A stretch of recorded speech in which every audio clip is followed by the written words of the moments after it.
Assim nós iniciamos o nosso trabalho. Nós estamos hoje realizando o 106º estudo Espiritismo, Evangelho e Educação. Nós estamos trabalhando com o livro Paulo e Estevão, exatamente na pregação de Estevão, conforme a narrativa de Emmanuel no capítulo 5 do livro Paulo e Estevão. E paramos exatamente na metade da pregação. Nós já estamos há 3 semanas abordando esse momento descrito com tanta magnitude por Emmanuel. Então vamos lembrar que Estevão estava falando para um grupo de muitos sofredores, mas ele também recebia a visita do Dr. Saulo de Tarso e o seu amigo Sadoc. Então eu vou ler o trecho que nós trabalhamos na última semana para que a gente possa dar continuidade na novidade que nos aguarda. Vamos lá. Ó Israel, tu que esperastes por tantos séculos, tuas angústias e dolorosas experiências não foram vãs. Enquanto outros povos se debatiam nos interesses inferiores, cercando os falsos ídolos de falsa adoração e promovendo simultaneamente guerras de extermínio com requintes de perversidade, tu, Israel, esperastes o Deus justo, carregastes os grilhões da impiedade humana na desolação e no deserto, convertestes em cânticos de esperança as ignominias do cativeiro, sofrestes o opróbrio dos poderosos da terra, vistes os teus varões e as tuas mulheres, os teus jovens e as tuas crianças, exterminados sob o guante das perseguições, mas nunca descrestes da justiça dos céus. Como salmista, afirmaste com teu heroísmo que o amor e a misericórdia vibram em todos os teus dias. Chorastes no caminho longo dos séculos, com as tuas amarguras e feridas. Como Job, vivestes da tua fé, subjugada pelas algemas do mundo. Mas já recebestes o sagrado depósito de Jeová, o Deus único. Ó, esperanças eternas de Jerusalém! Cantai de júbilo, regozijai-vos, embora não tivéssemos sido fiéis inteiramente à compreensão, por conduzir o Cordeiro amado aos braços da cruz. Suas chagas, todavia, nos compraram para o céu, com o alto preço do sacrifício supremo. Isaías o contemplou, vergado ao peso de nossas iniquidades, florescendo na aridez de nossos corações, qual flor do céu num solo adusto.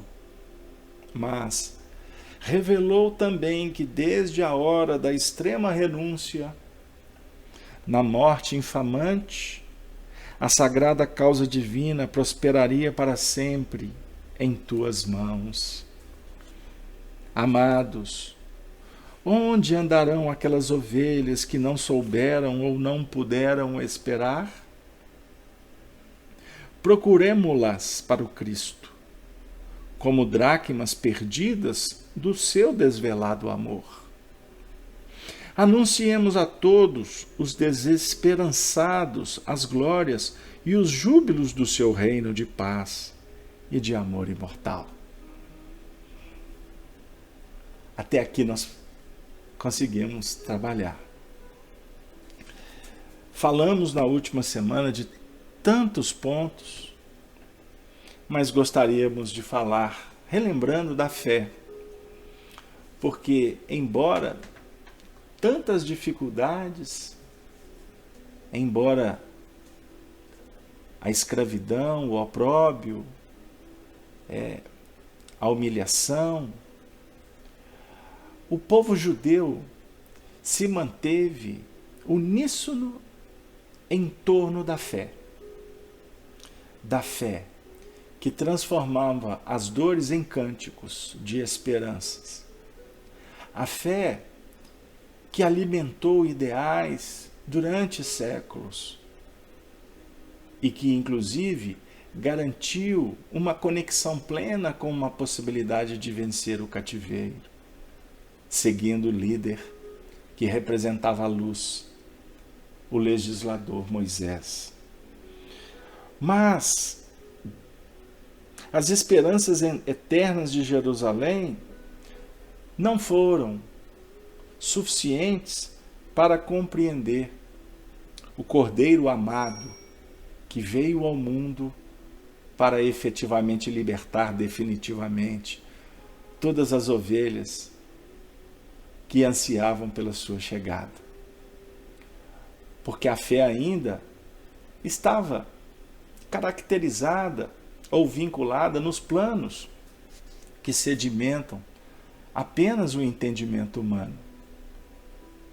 Longe, distante da fé que efetivamente garante para todos nós a conexão com o Eterno, com o Pai Celestial, que promete para todos nós o reino de Deus para além das aparências, muito distante do que efetivamente ainda nós concebemos como, vamos dizer assim, facilidades na terra. Aí, nós vamos chegar num instante em que o nosso Estevão vai efetivamente falar sobre a profecia. Ele cita Isaías como um dos representantes que contemplaram a vinda do Cordeiro, mas diante das questões do mundo, deixando um rastro de luz, que com o tempo certo iria ser o norteador da jornada humana, para além da espiritualidade que nos aguarda. E é muito interessante, porque há uma frase que Estevão utiliza, que ela cala fundo no nosso coração. Porque a marca da cruz, o exemplo que Jesus nos legou, iria florescer na aridez dos nossos corações, qual flor do céu num solo adusto, revelando assim a necessidade de uma extrema renúncia. E que todos nós iríamos, com o passar do tempo, permitindo que essa flor desabrochasse, compreenderíamos então a sagrada causa divina que efetivamente promove a prosperidade de cada individualidade, de toda a coletividade. E aí nós encerramos também falando desse parágrafo que nós carinhosamente chamamos de colaboração. Quando Estevão vai dizer assim: amados, onde andarão aquelas ovelhas que não souberam ou não puderam esperar? Procuremo-las para o Cristo, como dracmas perdidas do seu desvelado amor.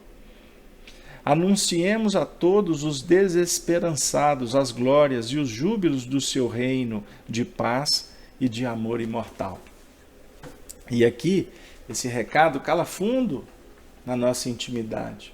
Como amigos espíritas, que estamos procurando nos unificar com Deus, através da grande proposta que Allan Kardec nos apresenta como a redentora de todos nós. Falamos da caridade. A doutrina espírita nos auxilia a compreender as leis, mas é necessário, compreendendo as leis, estabelecermos metas operacionais. Portanto, através da vivência da caridade, é que nós vamos garantir uma condição melhor de vida na sociedade do terceiro milênio, a humanidade do terceiro milênio, a nova era, que já se iniciou, ainda num terreno árido, né? Um solo adusto, né? Diante de tantas adversidades, porque estamos como que recebendo como prêmio a semeadura no tempo e no espaço que a humanidade exercitou.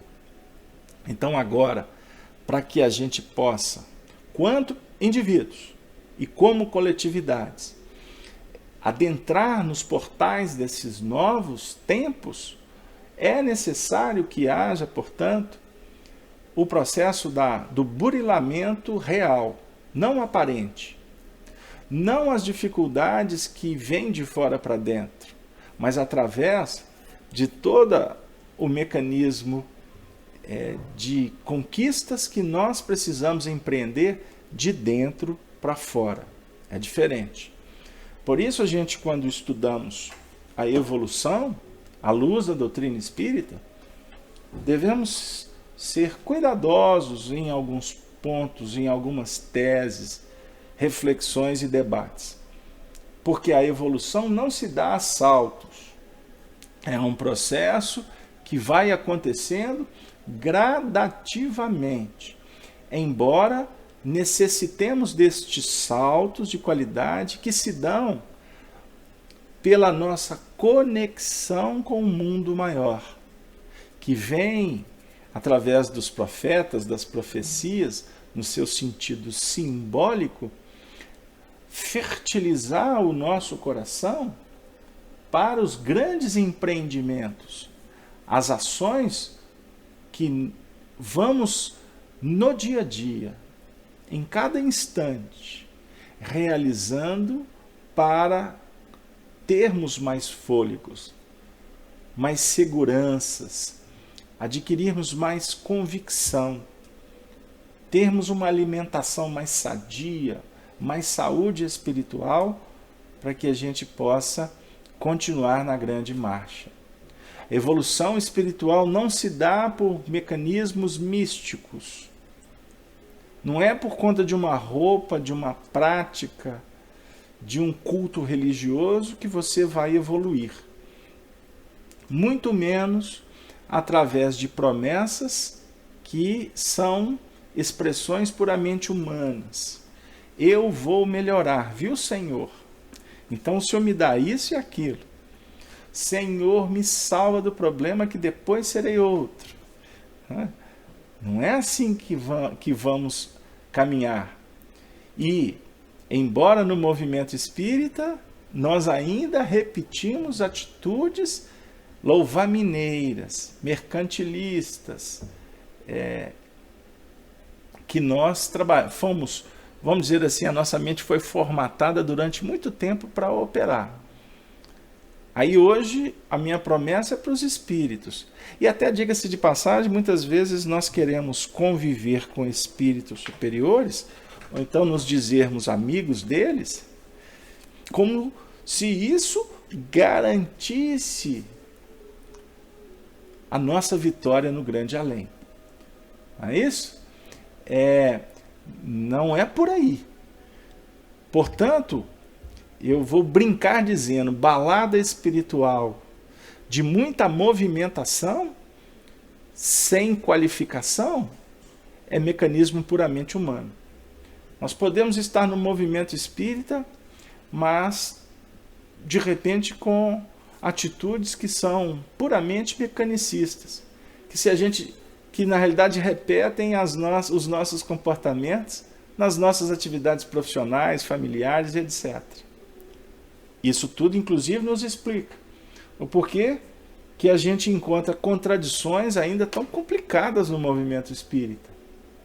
Eu costumo dizer, reunimos para tomar determinadas decisões que são importantes na casa espírita, fazemos prece, mas 3 minutos depois da prece, um já está olhando torto para o outro, o de cá está julgando o que o outro está pensando, o de lá está com espada na mão, O de cá, muitas vezes dissimulando, meu irmão em Cristo, mas na hora que o outro vira as costas, se puder ele puxa o tapete, ou então vai para uma reunião de caso pensado, né?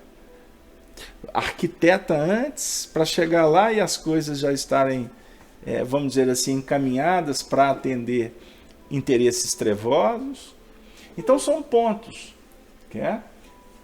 são pontos que nós precisamos de refletir para não continuar dentro de um movimento espírita que deveria e que poderia promover, nos ajudar nesse encontro nosso com Cristo, mas que nós menoscabamos, nós barateamos as sacrossantas oportunidades.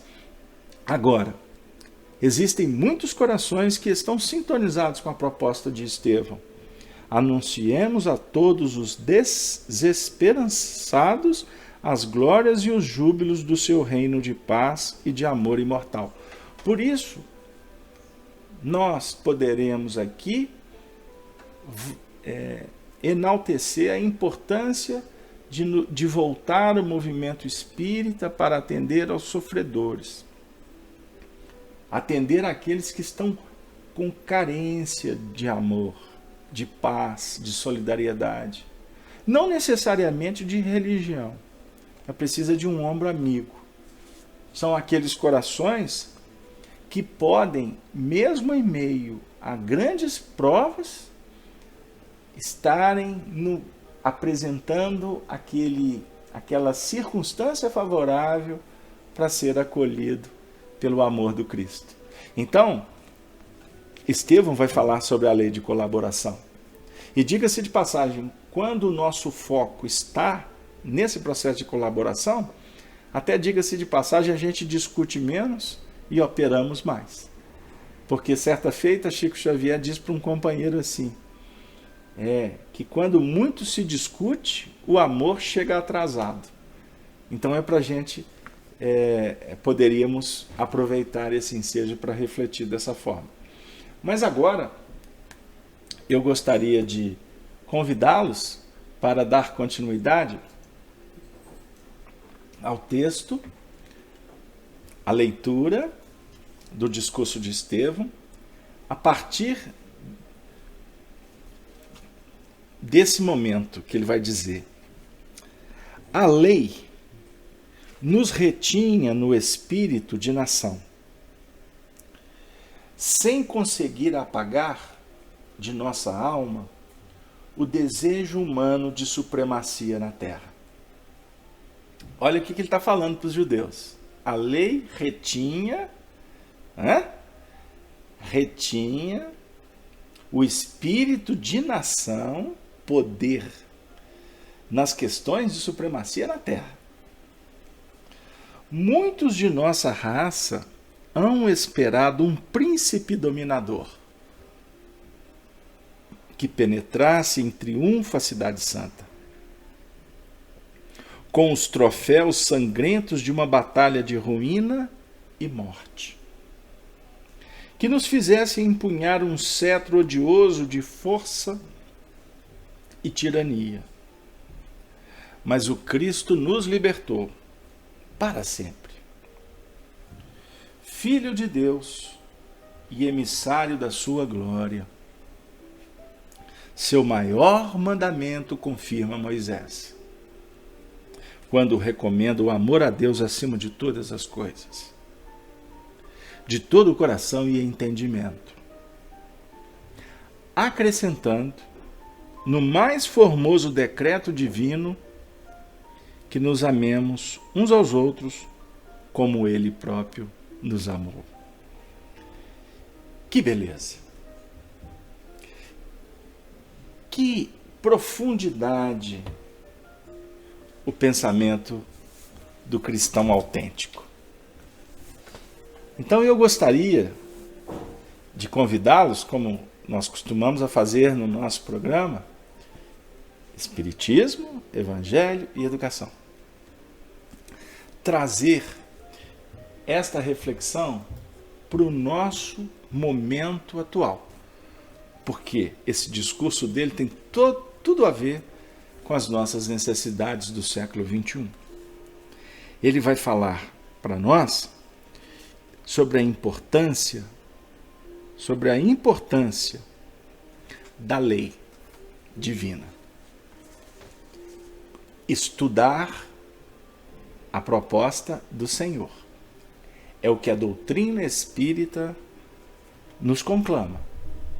Aí nós temos os princípios básicos da doutrina espírita que nos ajudam de uma forma soberana, como chave para entender, para sentir o grande projeto de Deus.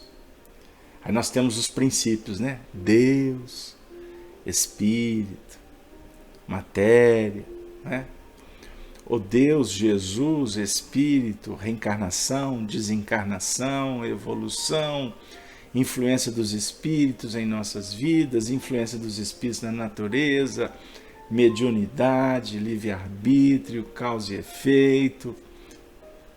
Nós organizamos aqui em Minas 15, só para nos ajudar, isso é didático. Kardec traz 5, mas isso aí é só uma forma de interpretar o estudo, ou de metodizar para ajudar a compreensão dos neófitos, que somos todos nós.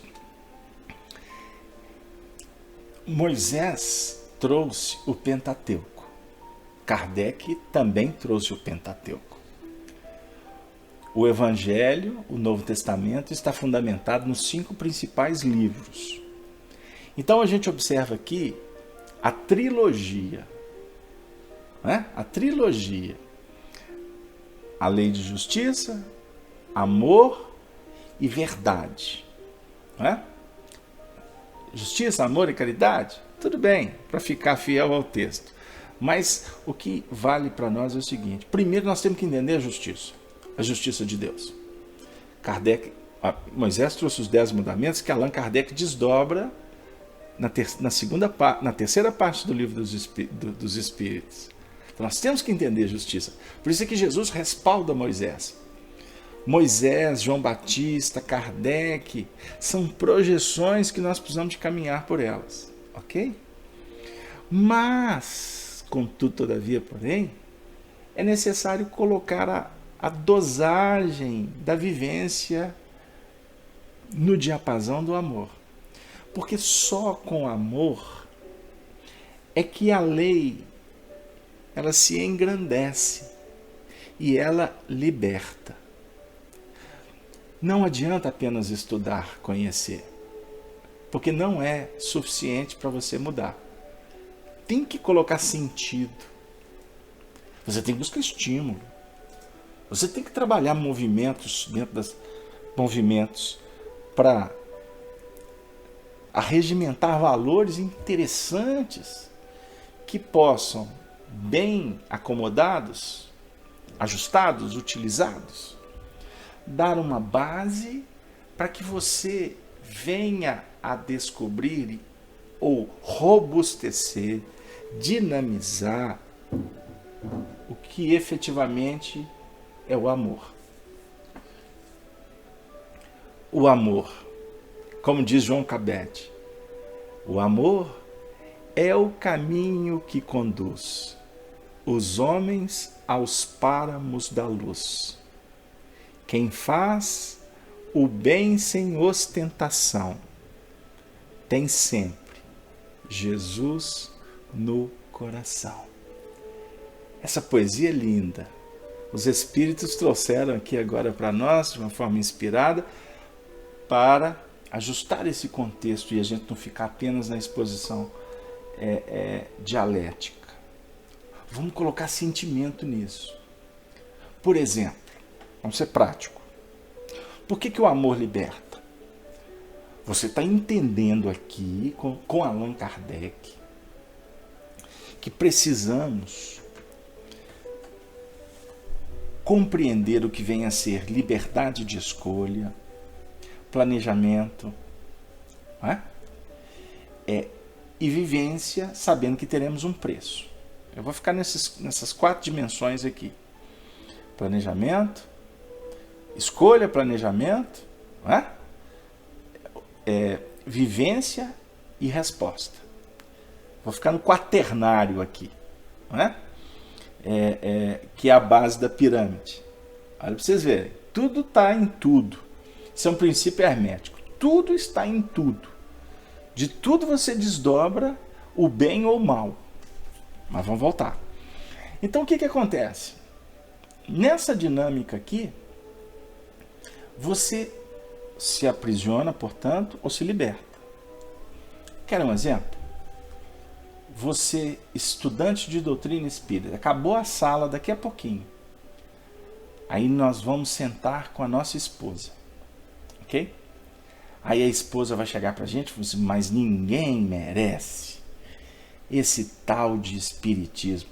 Você não desprega desse computador toda quinta-feira, ninguém te arreda dali, mas, ô homem, que é isso? Chegou o momento de viver o evangelho. Como, Casalberto? Eu tenho que perdoar ela, porque ela não sabe que eu estou diante de um momento singular da minha evolução, porque eu estou em contato com os espíritos. Coitada, minha mulher é muito atrasada. Não é assim não, amigo. Na hora que ela sentar com você para te questionar, você tem que ouvi-la com amor. Casalberto, papo furado, 36 anos de convivência, passou, né?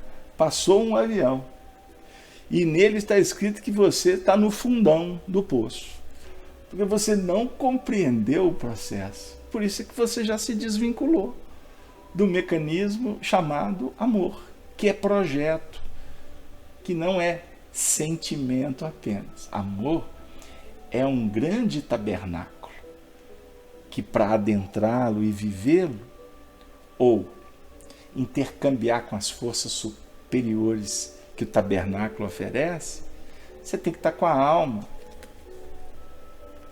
buscando vinculação, fidelidade. Não sei se está dando lá. Então,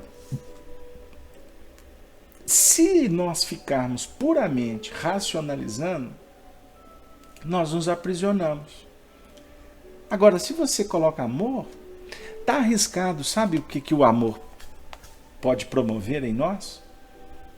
Minha esposa está com a razão. Poxa, quinta-feira eu poderia estar com ela. Podia estar discutindo os problemas da casa. Eu podia estar avaliando as questões dos filhos. Eu podia estar valorizando o carinho que ela tem comigo, com a família, o tanto que ela é devotada, não é? Ô Casalberto, mas aí eu vou deixar de acompanhar a sala estudando o espiritismo, eu vou deixar de ler meu livro, eu vou deixar de ir ao centro espírita. Quem falou que você vai deixar? Mas você pode remanejar, você pode ajustar, azeitar. Eu vou usar um termo utilizado antigamente. Vou azeitar o processo. Eu vou usar azeite, né? Eu vou lubrificar o processo. E o azeite, o azeitar, ele chega muito adequadamente, porque azeite é que você, com ele, vai manter a lamparina acesa. Você vai fazer luz. Aí você pode, perfeitamente, vibrando nas faixas superiores em Deus, junto com a sua esposa, irradiar muito mais luz do que o expositor que está aqui falando. O famoso espírita que está liderando, que está arrebanhando multidões. Você pode estar fazendo muito mais do que qualquer um destes. Porque o negócio não é lá fora, é aqui dentro. Agora, eu, como indivíduo, que tem um planejamento espiritual, que define um comprometimento em espalhar o bem, porque eu espalhei a treva, você não tenha dúvida que eu vou ter o meu momento do trabalho com o Senhor lá fora também. Do momento de estar estudando Espiritismo. Então, se agora você tem que ficar com sua esposa e você precisa de acompanhar essas reflexões, porque você definiu esse ponto como valoroso para você, muito fácil, meu amigo. Olha, graças a Deus, Ismael autorizou a FEAC, nós fizemos campanha, batalhamos, adquirimos ferramentas para disponibilizar tudo que a gente está fazendo daqui a pouquinho para vocês na internet gravado. Então você pode ouvir em outro momento. Existem pessoas que ouvem muitas vezes esses momentos, não é? Fazendo a caminhada, está fazendo supermercado com a esposa, de repente está escutando o estudo. A dica. E ele está bem com a esposa, porque foi no supermercado. Ao mesmo tempo ele está, né, ouvindo, ele só não pode bater o carrinho no outro carrinho, porque perdeu a atenção, porque estava escutando o estudo espírita. Aí eles vão falar, se descobrir que está escutando o estudo espírita, ainda vai chamar de fanático. São pontos, queridos amigos, para a gente dar uma risada em casa e falar assim, pô, mas que coisa tão elementar, né? Mas é assim que nós poderíamos entender o que Estevão está falando para a gente. Sobre lei, que muitas vezes a gente quer dominar, por isso a gente estuda a lei, para depois fazer esgrima. No nosso meio espírita, quem sabe mais? Quem é o mais? Falácia, bobagem, mentira. Isso não leva ninguém a nada. No meio espírita, nós precisamos, queridos amigos, fazer do meio espírita uma ambiência como a casa do caminho. Por isso nós estamos estudando Paulo Estevão. Começou a sofisticar, volta para a base, volta para a simplicidade. O que eu não estou também dizendo que nós vamos desconsiderar as ondas do progresso. Ai, como temos coisas para estudar. Amemos uns aos outros como Ele próprio nos amou. Seu reino é o da consciência reta e do coração purificado ao serviço de Deus. Suas portas constituem um maravilhoso caminho da redenção espiritual, abertas de par em par aos filhos de todas as nações. As portas são abertas pela misericórdia da providência divina, mas também pela consciência reta. A sua consciência reta abre portas para você se posicionar, para você assumir, para você operar, para você conquistar valores intrínsecos, valores que a traça, o ladrão, ninguém vai te tirar. Seus discípulos amados virão de todos os quadrantes. Fora de suas luzes haverá sempre tempestade para o viajor vacilante da terra, que sem o Cristo cairá vencido nas batalhas infrutuosas e destruidoras das melhores energias do coração. Somente o seu evangelho confere paz e liberdade. É o tesouro do mundo. Então, se a gente está buscando tesouro lá fora, o tesouro é do coração. O tesouro é do evangelho. Em sua glória sublime, os justos encontrarão a coroa de triunfo. Podem perder aqui na terra, mas o justo vai ser glorificado. Os infortunados vão encontrar o consolo. Calma, meu amigo. Espera um pouco. Como dizia a música da década de 70, espere um pouco, um pouquinho mais. Aguinaldo, hein? Vamos continuar.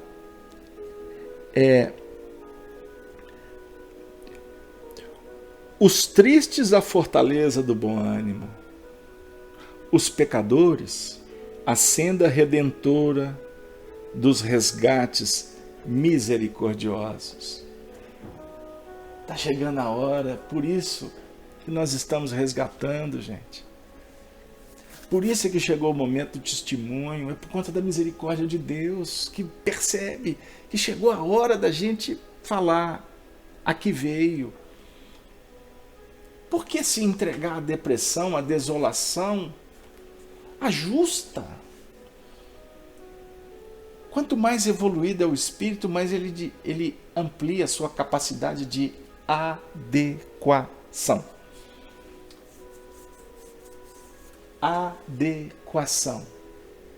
Vós sois o sal da terra. Capítulo 5 do Evangelho de Mateus, no versículo 12. Vós sois o sal da terra. Agora o sal, ele tem que ser dosado. Eu falo para a nossa amiga que nos auxilia tanto aqui na minha casa. Sal, você pode pôr para menos. Sal você não pode pôr para mais. Porque você não tira o sal para mais. Agora o sal para menos, se o gosto exigir, vai lá, põe mais uma pitadinha. Não é assim? Então, aqui em Minas, o Chico usava muito isso, para um bom mineiro, né? Usava muito esses chavões do interior de Minas. Que prudência e caldo de galinha não faz mal para ninguém. Virou até a música do Jorge Benjor. Não é isso? Prudência e caldo de galinha não faz mal para ninguém. Então, ser prudente nas atitudes já é um bom caminho para se conquistar a vitória sobre si mesmo. Então, para a gente refletir. Então, vamos ser prudentes, ao invés de rebelar, ao invés de brigar, ou ao invés de fugir. Porque a gravidade de se rebelar ou de fugir é mesmo. Estamos tripudiando diante da oportunidade que a misericórdia da providência divina nos oferece. Eu gostaria de endereçar um grande abraço a todos vocês que se encontram no chat, na sala estudando Espiritismo, que chegaram depois dos cumprimentos iniciais. Gostaria de endereçar um grande abraço a você, ouvinte da Rádio Brasil Espírita, que nesse momento está aí, não é? Em casa, no carro, no escritório, refletindo conosco em torno das lições do livro Paulo e Estevão. Que Jesus nos abençoe. É verdade que o não havíamos compreendido, falando do Messias. No grande testemunho, os homens não entenderam sua divina humildade, e os mais afeiçoados o abandonaram. O abandonaram. Humildade é uma das virtudes mais importantes que precisamos de conquistar. A humildade cativa, enquanto a soberba despede. Suas chagas clamaram pela nossa indiferença criminosa. Ninguém poderá eximir-se dessa culpa, visto sermos todos herdeiros das suas dádivas celestiais. Onde todos gozam do benefício, ninguém pode fugir à responsabilidade. Meu Deus, o que Estevão está falando para a gente? Ele está dizendo que ninguém poderá eximir-se da culpa, porque todos somos herdeiros das dádivas celestiais. Todos nós recebemos muito. E se recebemos como herdeiros, nós temos que dar conta da nossa mordomia, dar conta da administração. É básico. Reencarnar ou nascer, como queira, nós já somos devedores à vida, devedores aos nossos pais, devedores às circunstâncias. Vamos crescendo, somos devedores daqueles tutelados, dos educadores, dos que nos alimentaram, dos que nos ensinaram. Eu tenho uma amiga aqui em Belo Horizonte, ela se chama, eu vou falar o nome dela porque eu tenho certeza que se ela ouvir, ela vai ficar muito feliz. Porque ela tem, na minha pessoa, um filho. Eu a tenho como uma benfeitora.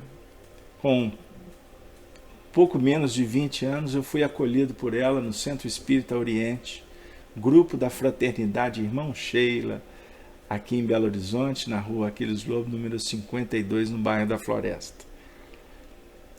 E ela me ajudou, como ajudou? E eu me recordo que eu sempre ia almoçar com a família dela. E uma cena que eu jamais saiu da minha cabeça. Todas as vezes que ela servia o almoço, reunidos com os filhos, o marido, os funcionários da casa, os amigos, servidores, não é isso? Ela fazia uma prece ligeira. E ela dizia: meu Deus, muito obrigado por esse alimento. Senhor, obrigado pelos meus filhos, obrigado pela minha família. Mas, Senhor, muito obrigado por todos aqueles que trabalharam para que essa comida estivesse à minha mesa. Ela fazia isso e me tocava profundamente. E hoje, como na condição de pai, na condição de alguém que se candidata a tentar facilitar um pouco a vida dos outros, eu vejo como que aquela prece tinha um valor espiritual de alta magnitude. Para alguns, pode ser apenas um ato religioso. Para alguns que fazem, para alguns que criticam. Mas no caso daqueles que vibram na faixa que ela vibra até hoje, tem um valor extraordinário. Vocês podem buscar nesse valor muitos pontos, mas eu gostaria de chamar a atenção, porque eu li essa reflexão aqui, e por isso eu lembrei das abordagens dela. Agradecer a todos aqueles que nos ajudam. Ao Senhor, principalmente. Porque todos nós estamos gozando de benefícios e nós temos responsabilidades. E a responsabilidade primeira é a da gratidão. Gratidão. Sabe o que acontece muito conosco nessa senda de doutrina e evangelho? E isso não é desabafo, é um depoimento. Quantos corações que já passaram pelo mecanismo de trabalho que nós estivemos, aonde nós procuramos, tentamos facilitar, como eu mesmo disse, para que o indivíduo encontrasse o acolhimento, a orientação, o consolo da casa espírita, que eles pudessem de alguma forma ter encontrado Jesus. E são quase 30 anos de trabalho. E na nossa dimensão, que é muito pequena, eu não tenho condições alguma de mensurar o número. O número também.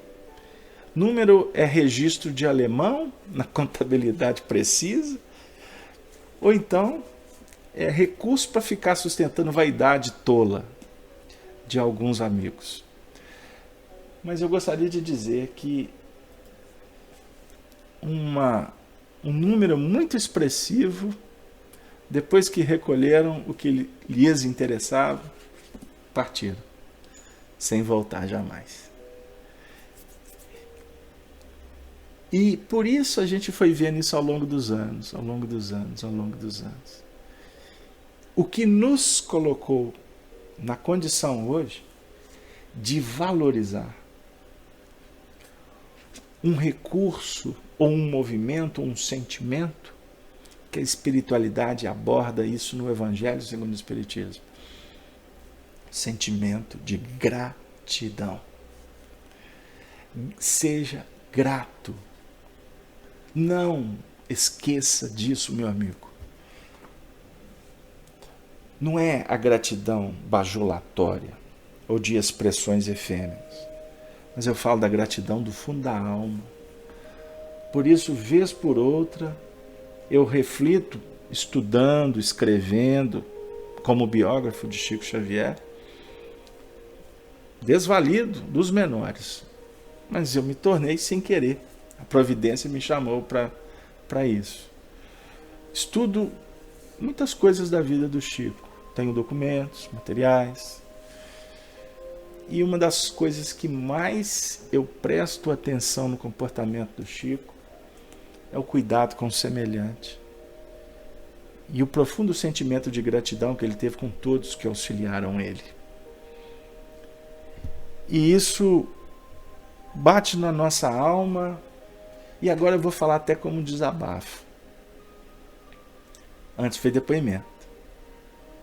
Como nós precisamos de sermos gratos a Jesus, fazendo o que Ele nos pede, porque é assim que nós vamos demonstrar gratidão, fazendo o bem. Porque a humanidade está carente de sentimentos enobrecidos. Para que a gente possa idealizar a civilização do terceiro milênio, a nova geração, os novos tempos, nós precisamos de viver como Jesus viveu, cada um na sua dimensão. É essa a razão porque respondemos pelo crime do Calvário, mas suas feridas foram a nossa luz, seus martírios o mais ardente apelo de amor, seu exemplo o roteiro aberto para o bem sublime e imortal. É assim que nós vamos nós vamos vencer a ignorância, compreendendo a herdade, valorizando o Calvário, para que a gente possa sentir o ardente amor de Jesus, do Cristo para com todos. Agora o próximo parágrafo eu resumi falando de alimento.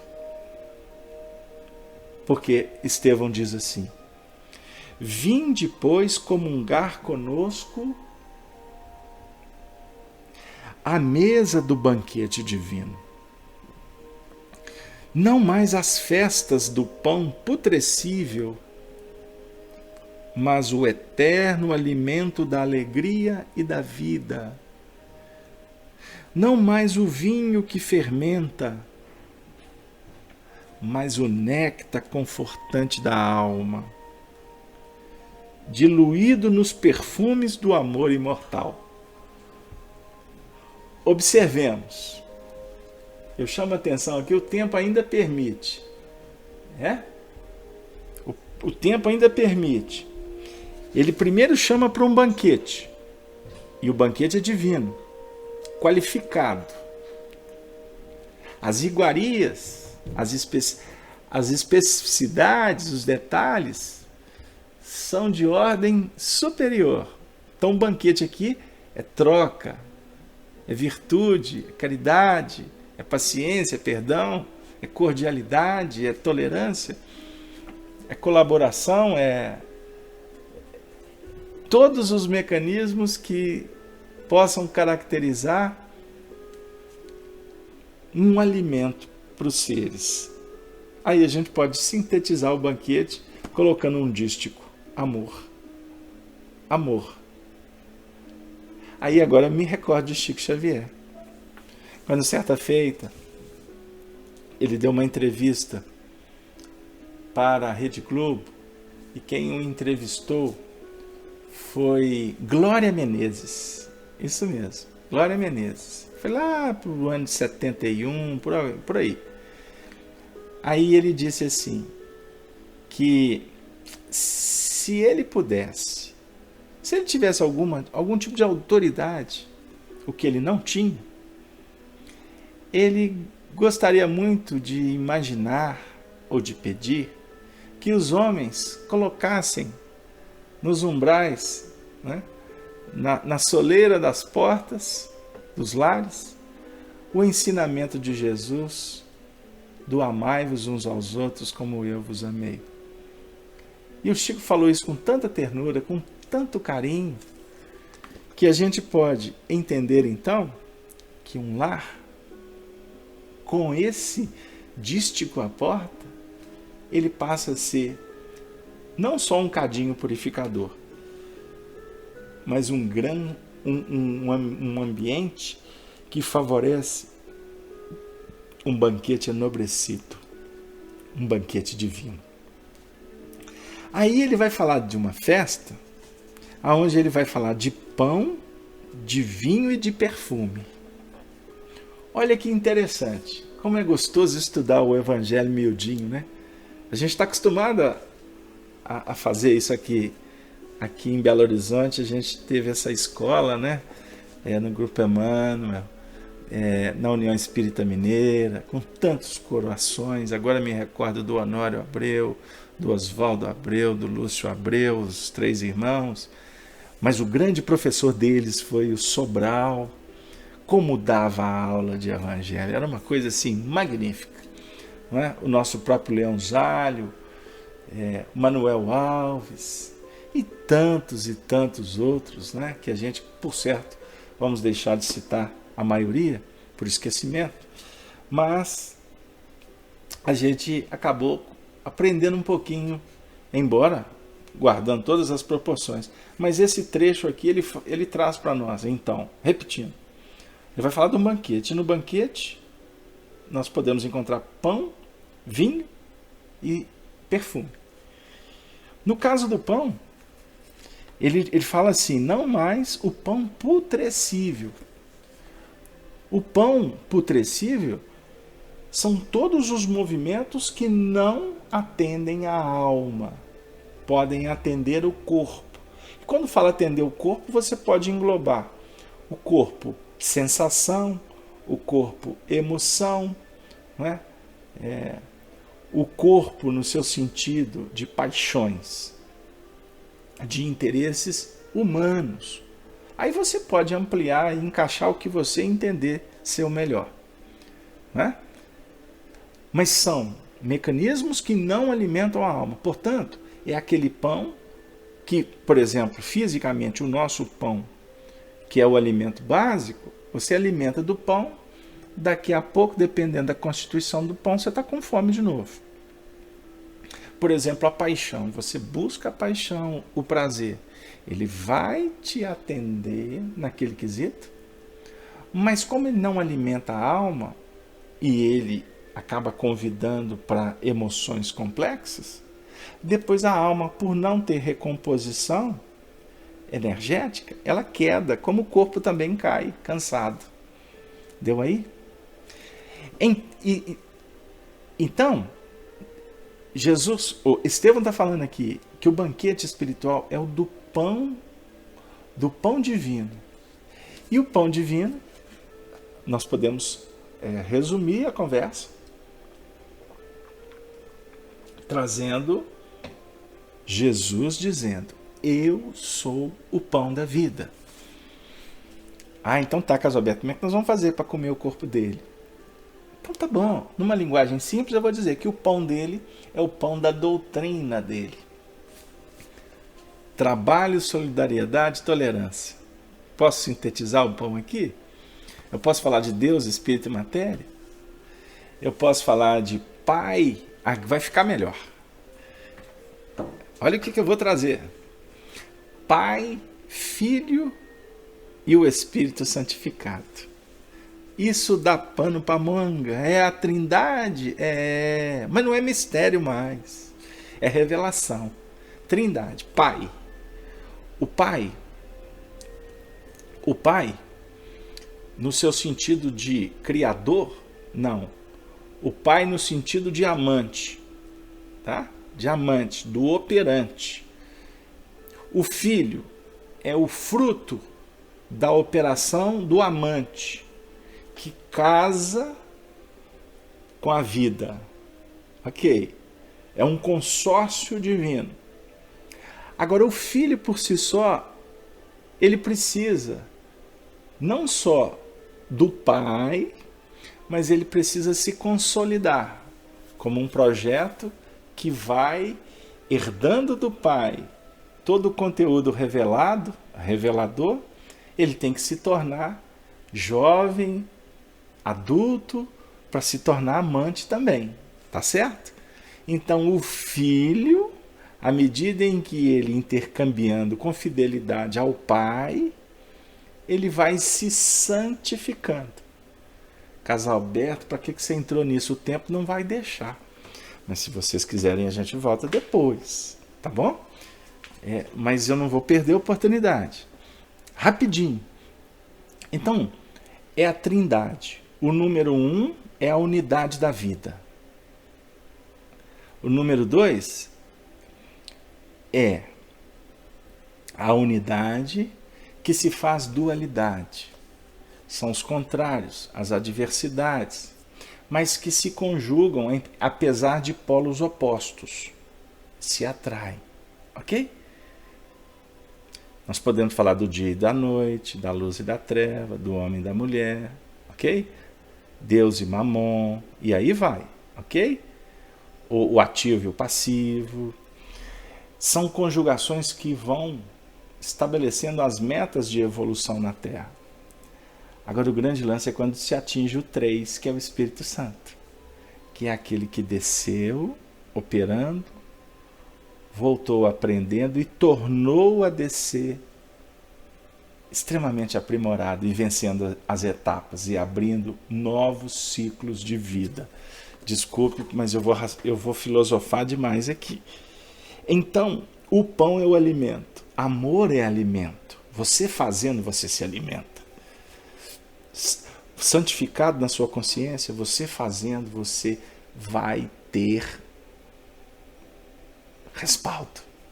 Os amigos espirituais estarão contigo. E você vai estar irradiando luz. Você vai estar fazendo o que sua consciência está pedindo. Isso é alimento, ok? Mas nós podemos dizer também, doutrinariamente, trazendo André Luiz, apenas culturalmente falando. No livro Nosso Lar, André Luiz define que o amor é o alimento da alma. Jesus é o alimento nosso. O Cristo, tá bom, gente? Não é Jesus o governador, embora o governador dê alimento. Nós estamos falando do Cristo interno, que irradiando luz, ele se faz exuberante em amor. O vinho não é o vinho que fermenta. Aí aqui o fermento que ele quer dizer também é o fermento da vaidade, do egoísmo, da presunção. Esse vinho, ele só fermenta orgulho. Ele está falando não do vinho que embebeda nas vaidades do mundo. Ele está falando do néctar confortante da alma. Que néctar que é esse, Casalberto? Sabedoria.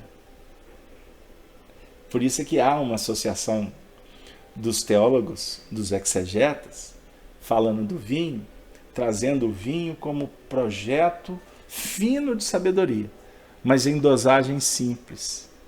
Porque uma dosagem maior leva o indivíduo à loucura, no seu sentido de exacerbação dos potenciais que poderiam significar conexão com o alto.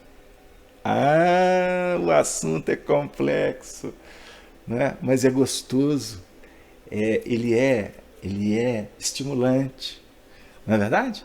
Então, doutrina espírita, meu amigo, eu vi um amigo me procurou, dizendo assim, ele é muito estudioso, profundo conhecedor de espiritismo.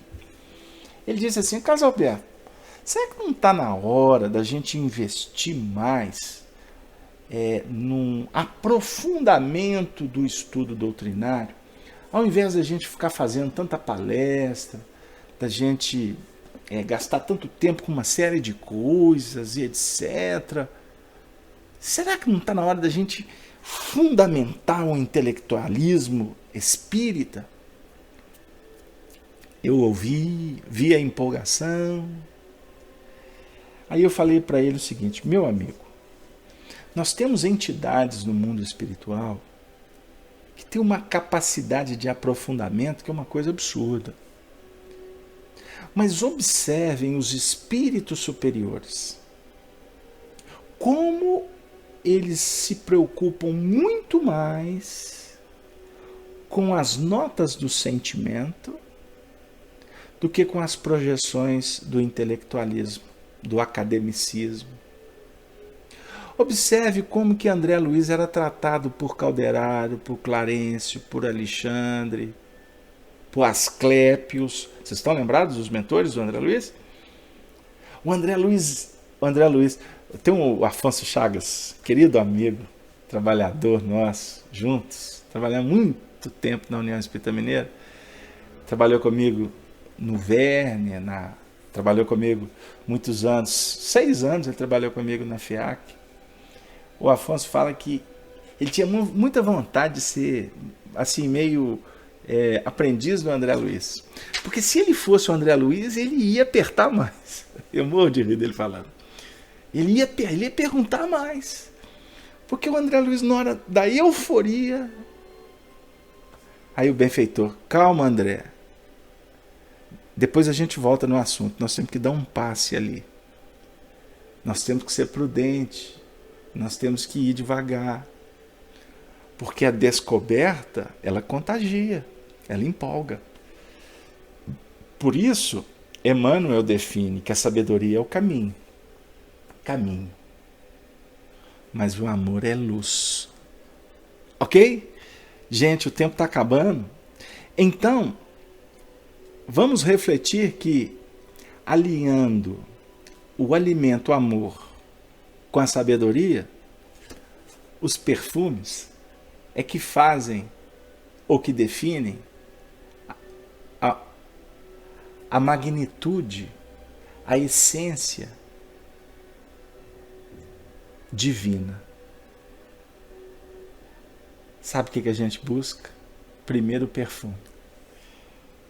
Aí a gente passa, usa, toma banho. E a gente, nesse momento, me recordo. Quando eu estive com Chico, visitei-o,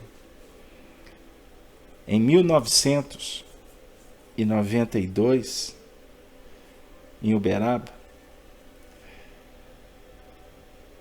saí da casa do Chico, envolvido por um perfume espargido por Sheila, através da mediunidade ímpar de Chico Xavier, cheiro esse que impregnou minha camisa por muitos meses. Por mais que a gente lavasse a camisa, estava lá o perfume do amor. O Cristo é a substância da nossa liberdade. Dia virá em que o seu reino abrangerá os filhos do Oriente e do Ocidente, num amplexo de fraternidade e de luz. Então, compreenderemos que o Evangelho é a resposta de Deus aos nossos apelos, em face da lei de Moisés. A lei é humana, o Evangelho é divino. Doutrina espírita é humana, no seu sentido de apresentar um corpo doutrinário da caminhada da humanidade, do progresso da humanidade. Entendam bem, doutrina espírita não é lei de homens. Não. É um código para os homens.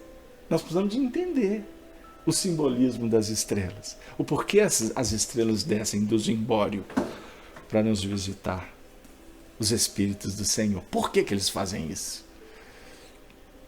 O projeto é de educação. O nosso programa é Espiritismo, Evangelho e educação.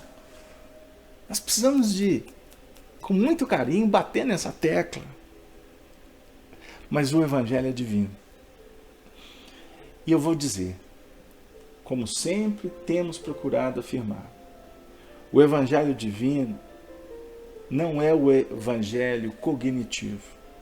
Embora nós precisamos de ir debater o Evangelho entre a gente, conhecer as passagens, entender o porquê, o lugar, quando, quem são os personagens.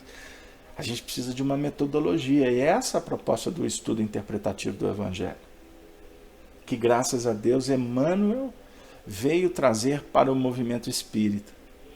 E Belo Horizonte se tornou um berço de estudo do Evangelho, principalmente na década de 60, 70, 80. E hoje a Federação Espírita Brasileira, graças a Deus, abraçou a causa. Está levando para o mundo, para o Brasil, para todos aqueles corações que percebem que a doutrina espírita se tornará muito mais exuberante quando a gente entender a grande dinâmica ou a grande proposta da doutrina espírita, conforme o próprio Allan Kardec definiu, que a doutrina espírita é o cristianismo redivivo. A doutrina espírita compete relembrar Jesus e desenvolver, ampliar tudo que Jesus nos ensinou. O Espírito de verdade, que volta para nós para ficar, para permanecer definitivamente em nossos corações. Portanto, Moisés é o condutor, Kardec é o condutor, João Batista é o condutor. Os espíritos que operam na doutrina espírita são condutores. O Cristo, o Salvador.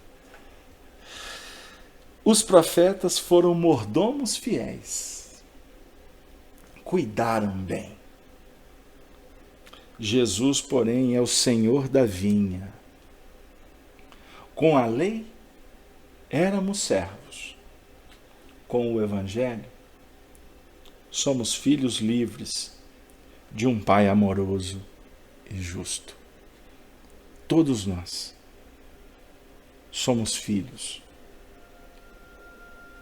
livres, libertos do cativeiro, pela consciência plenificada no amor. Amemos, amemos, amemos sempre. É por isso que nós estamos aqui. Foi o que Estevão fez por nós, amar. Foi o que o Paulo fez, amando, operando. Foi o que Emmanuel fez com Chico Xavier e uma pleiade de espíritos que trabalham até hoje em prol da doutrina santificada, da doutrina espírita, que tem um papel fundamental de combater o egoísmo e o orgulho. Espíritas, precisamos combater o orgulho e o egoísmo primeiro dentro de nós mesmos, dentro do movimento espírita. Porque se nós não nos intercambiarmos nas frequências do cristianismo, na sua simplicidade, no seu acolhimento, no seu atendimento a tantas mazelas que campeiam no mundo, nós iremos voltar decepcionados para o mundo espiritual, porque nós estaremos rasgando o compromisso que nós assumimos com Jesus e com a espiritualidade que nos tutela. O salmista citado por Estevão, citaremos agora para refletir sobre estas questões. O Salmo 68, Davi, poeticamente, clama assim: levanta-te-se, Deus, e sejam dissipados os teus inimigos. Fugirão diante dele os que o aborreceram. Como se impele o fumo, assim tu os impeles.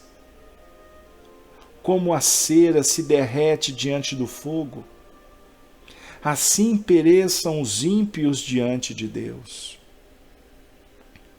Mas alegrem-se os justos e se regozijem na presença de Deus, e folguem de alegria. Cantai a Deus, cantai louvores ao seu nome. Louvai aquele que vai sobre os céus, pois o seu nome é Já, e exultai diante dele. Pai de órfãos e juiz de viúvas é Deus, no seu lugar santo. Deus faz que o solitário viva em família. Liberta aqueles que estão presos em grilhões. Mas os rebeldes habitam em terra seca.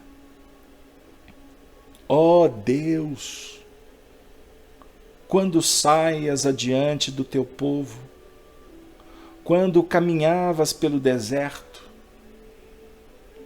a terra abalava-se e os céus destilavam perante a face de Deus. O próprio Sinai tremeu na presença de Deus, do Deus de Israel. Por quanto tempo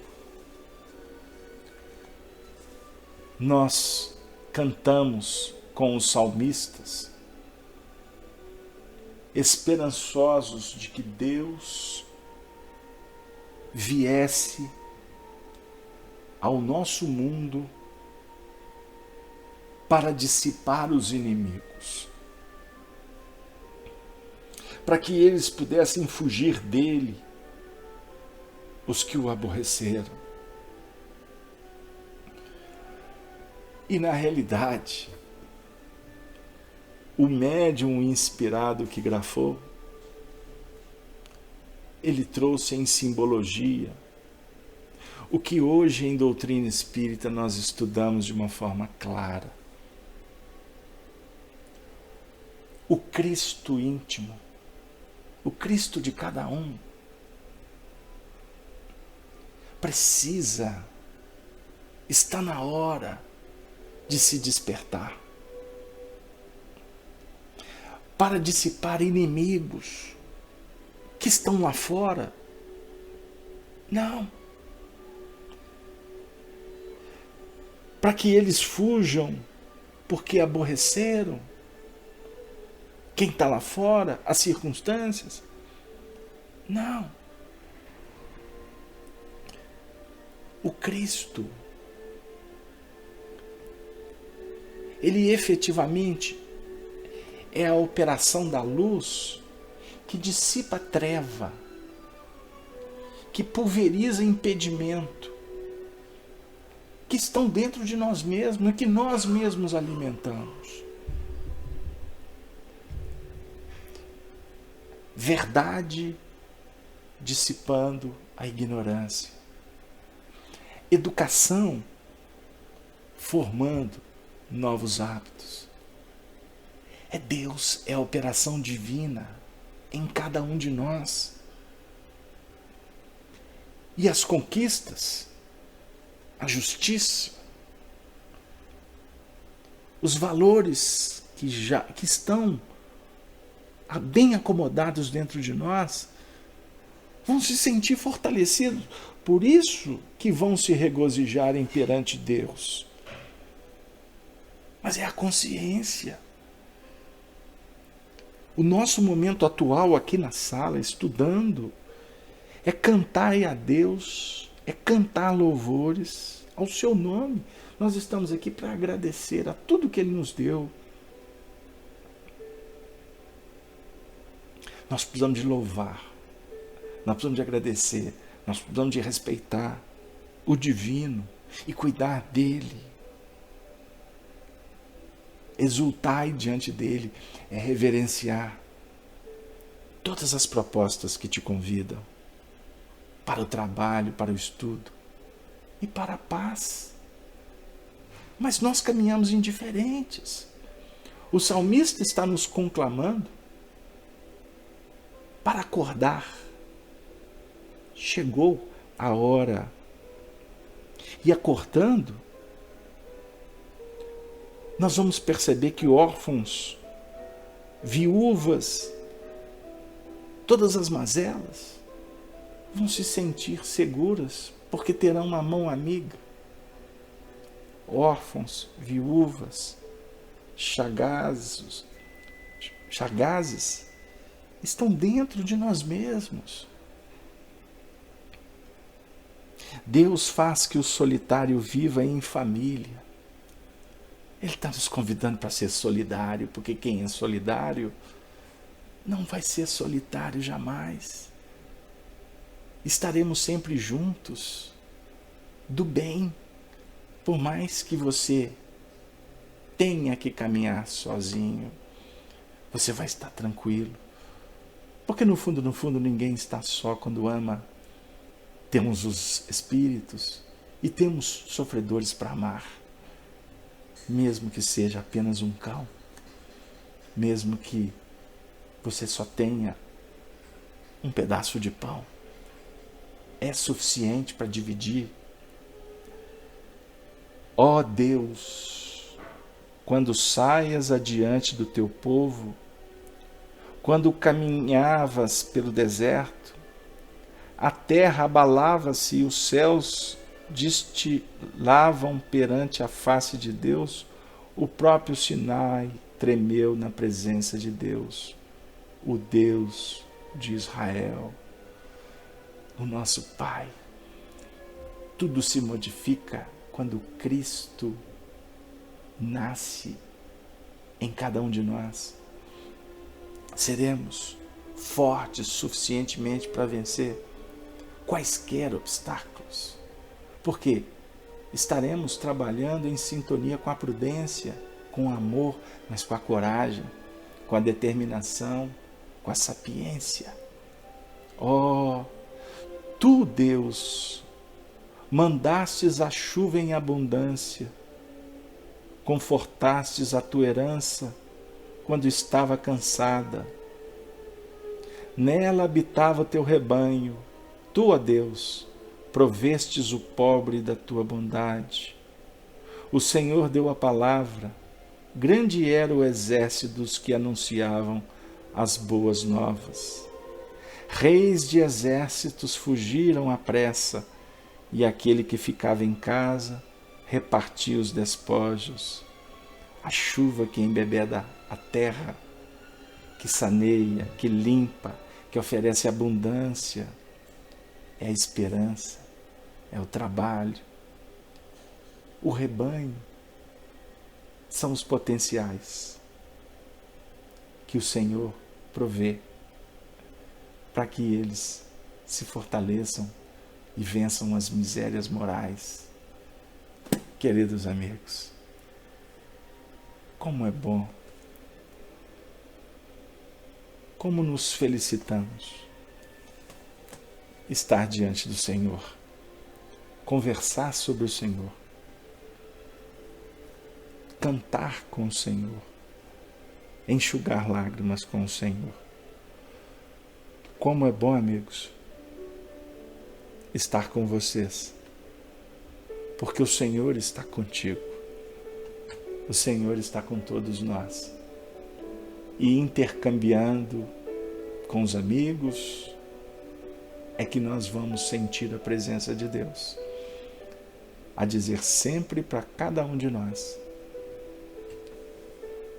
acredita, acredite na vitória, porque é a premissa básica da grande jornada. Confiar que chegaremos no porto seguro, após uma viagem longa de muitos desafios, mas com as mãos abençoadas da misericórdia e da providência divina. Com certeza, nós vamos marchar como um grande exército de trabalhadores que se consagram no diapasão da humildade, da simplicidade, mas acima de tudo, da fé, da fidelidade, da confiança que Deus é o Senhor da vida. E como o Senhor da vida, nós agradecemos a Ele, a Jesus, o nosso irmão maior, a Ismael, mentor espiritual do Brasil, os benfeitores que chancelam o trabalho da Rede Amigo Espírita, de todos os órgãos divulgadores. Nós agradecemos ao benfeitor espiritual de cada um de vocês, de todos nós, que favoreceram para que nós pudéssemos chegar nesse momento final do nosso trabalho. Mas gostaríamos também de agradecer a presença dos espíritos que nos visitaram, que foram em cada um dos lares aqui representados. Só temos que dizer muito obrigado a todos. Mas, Senhor, nós te suplicamos que Maria Santíssima, a representar as mães dos céus, possa estar conosco, para que entendamos que a construção da civilização do terceiro milênio, da nova era, inicia num território sagrado chamado família. Família, amor operante, alimento das almas. Muito obrigado a todos e assim nos despedimos, convidando a você que na próxima semana possamos estar de volta para mais um estudo do programa Espiritismo, Evangelho e Educação. Um beijo no coração de todos. E em nome dos benfeitores que nos tutelam, nós encerramos dizendo: Ave, Ave, Ave Cristo. Que assim seja.